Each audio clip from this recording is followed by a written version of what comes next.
It's been a little bit since I've made a video, and actually I made a video a while ago. I just never edited it. It's just kind of hanging out in my YouTube unlisted. I don't know if it's just, at first I thought maybe it was like homestead burnout, but I think it's just life burnout and having a couple of weeks off of school, which starts back up Tuesday. I just really haven't felt like doing all of the things.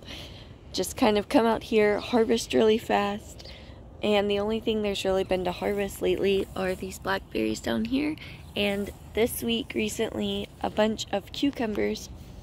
These are the salt and pepper cucumbers right here from Johnny's, and this is one of the cucumbers that I found it the hardest to find information on, so I really wanted to kind of keep track of how big the plants get. Now this fence is just about 4 feet. It's a little less, but it's around 4 feet. So I would say that these cucumbers easily reach 4 feet tall because they're almost to the top of the fence already.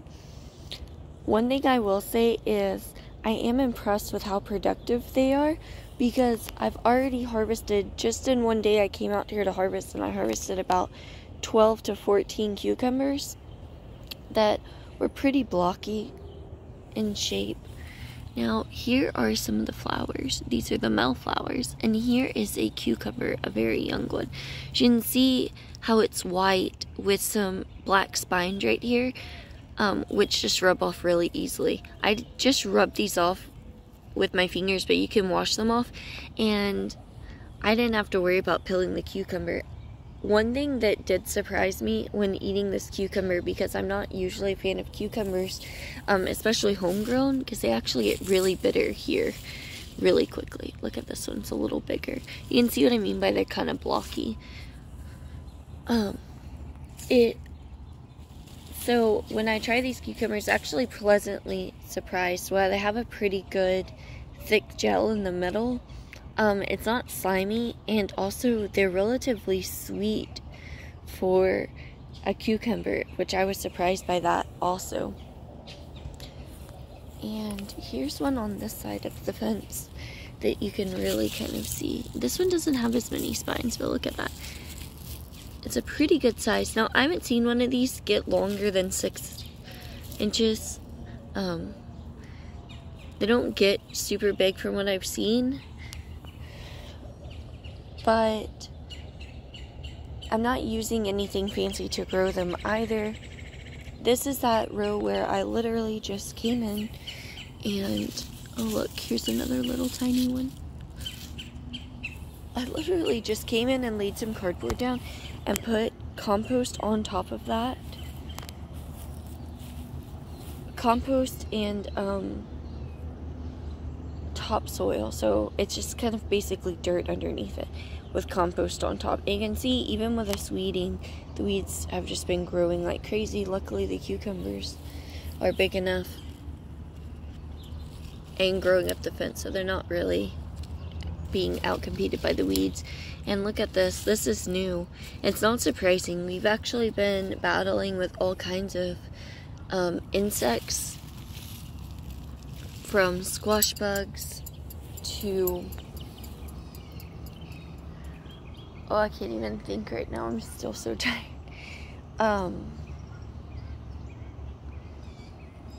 To the little black and orange insects that get inside of them, and it's just been really rough.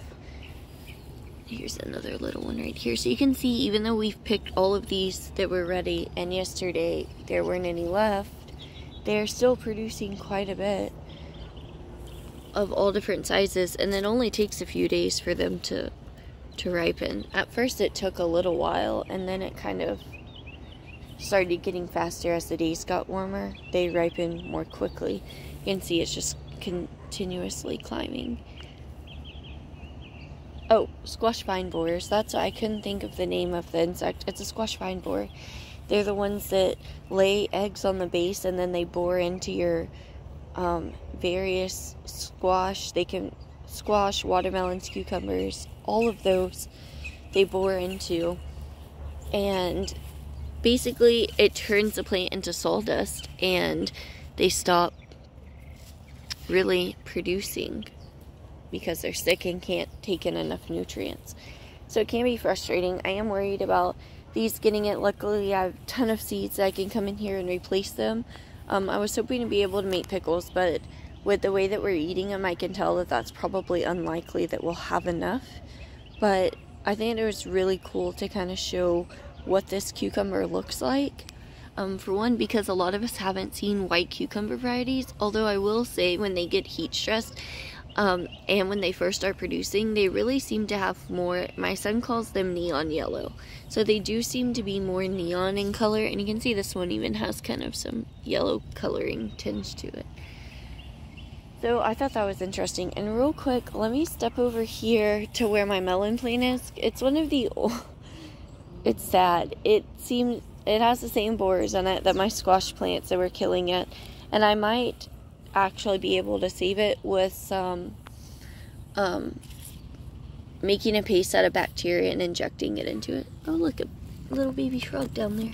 Where'd it go? There it is. We have little baby frogs everywhere. It's finally dried up in the back before it did. The frogs nested. And so you can see the damage from these vine borers. This is what it does. It turns it into a sawdust-like pulp.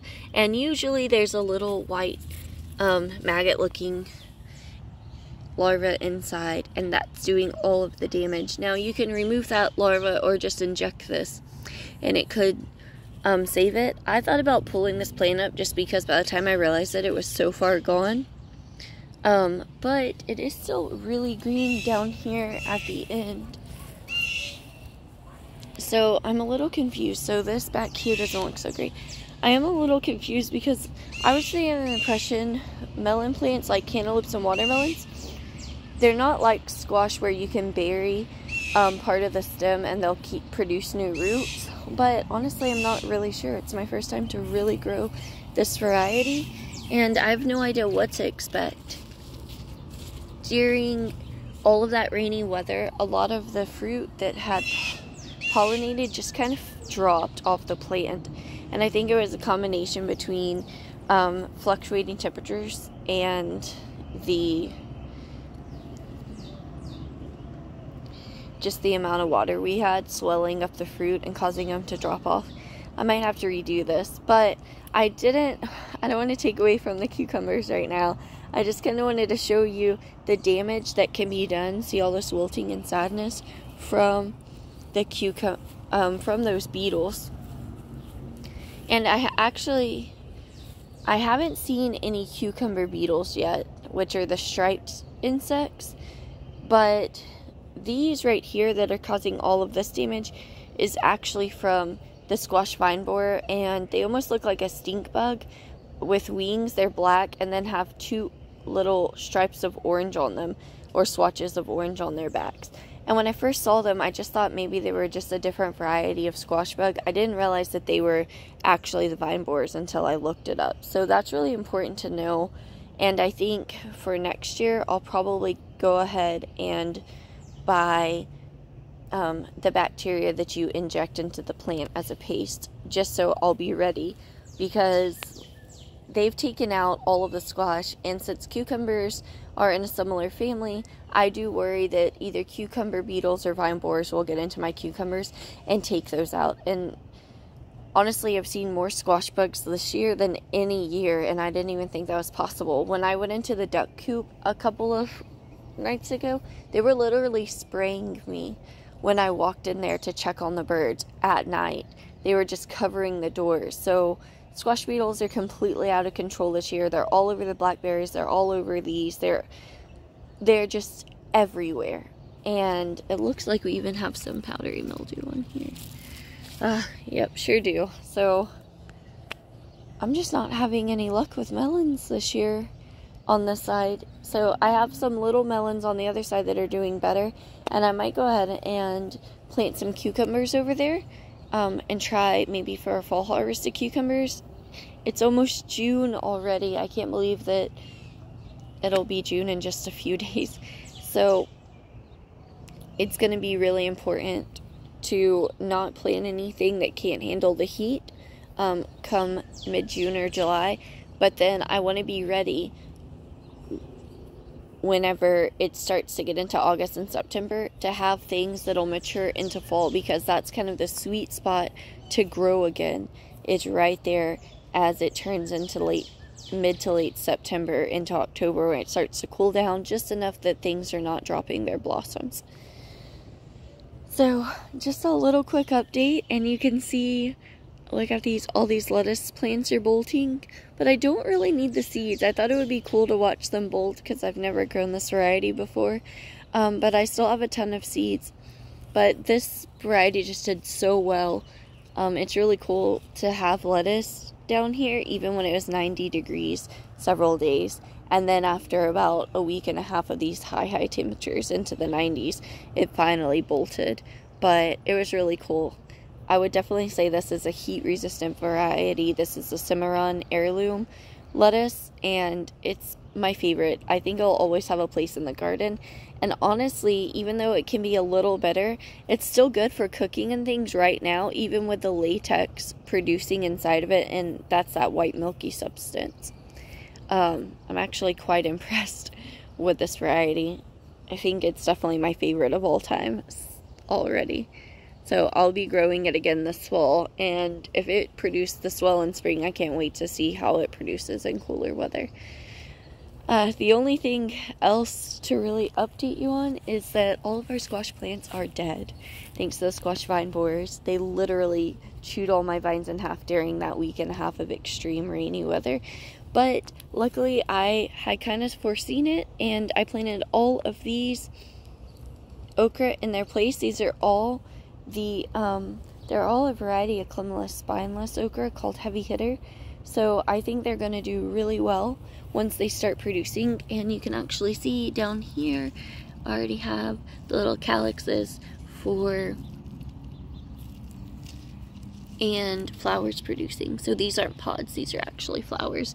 And then once those get pollinated, they'll turn into pods. But I'm pretty excited. This is the earliest I've ever seen them on the plant. And this plant's probably about 18 inches tall. So it still has a lot to grow before it's an adult plant. But seeing how much they're producing is already impressive. And we have had a little bug damage on them, but it's not too bad. It looks like they're handling it okay. So I'm really glad to see that. And hopefully we can get a ton of okra and get some peppers out here and see what we can do. I did start some tomatoes, but they're still inside. I'm not even sure when I'll be able to put them out here. My biggest fear is that they'll be ready to move outside during the heat of the summer. So I might have to actually invest in some shade cloth, but we'll kind of see what happens. Between work and school, I'm only going to school part-time this summer, but I know it's still going to be busy. And between that and now I'm actually working on the weekends PRN at the hospital again, because I'm getting towards the end of my degree plan. It's going to be insanely busy to kind of try to do all of our schoolwork and for the kids, because they are homeschooled, do their schoolwork and manage the garden on top of everything else. So I'm just trying to rebalance, so to speak, and learn how to do everything. But I didn't realize once the semester ended for spring how completely mentally and emotionally exhausted all of us were.